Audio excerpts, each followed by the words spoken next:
Après un difficile baptême de Ligue 1 Conforama au Parc des Princes, Amiens reçoit pour la première fois au stade de la Licorne pour un match de l'élite.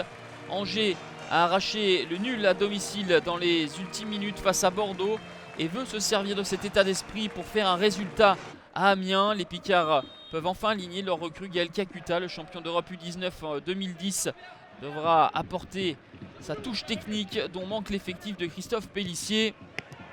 La première opportunité, elle est pour les Angevins avec cette reprise bien équilibrée de Pierrick Capel. Vigilance de la part de Régis Gürtner. Amiens essaye de repartir de derrière et de poser le ballon. Et celui-ci est perdu par Kakuta. Et ensuite, en deux passes, Mangani trouve Enzo Crivelli.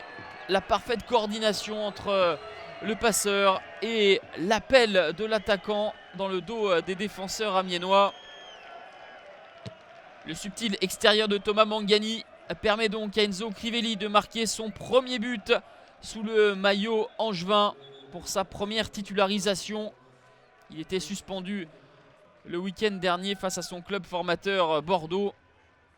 Ici, il fait preuve d'un sang-froid à toute épreuve pour glisser ce ballon entre les jambes de Régis Gürtner. Et donc avant la demi-heure de jeu, Angers mène 1-0, la réaction d'Amiens avec le très beau contrôle orienté de Kakuta pour Charlie Charrier. Le ballon piqué termine sa course sur le montant d'Alexandre Letellier. Les superbes contrôles orientés et passes magnifiquement dosées de Gaël Kakuta. C'est dans ce genre de situation qu'il doit apporter un plus à l'effectif amiénois. À la pause, Angers mène 1-0 grâce à sa recrue Enzo Crivelli. Un ballon perdu, deux passes et la défense amiénoise a été dépassée. Des erreurs techniques qui se payent cash quand même, à le préciser les joueurs. Et une nouvelle erreur, une nouvelle perte de balle va entraîner cette contre-attaque des Angevins. La sortie de Régis Gürtner et la vista de Thomas Mangani qui, de son pied droit, son supposé mauvais pied, marque de plus de 35 mètres. Une passe décisive et un but pour le capitaine du soir, Thomas Mangani, qui est courtisé par Montpellier. Angers, bien évidemment, souhaite le prolonger.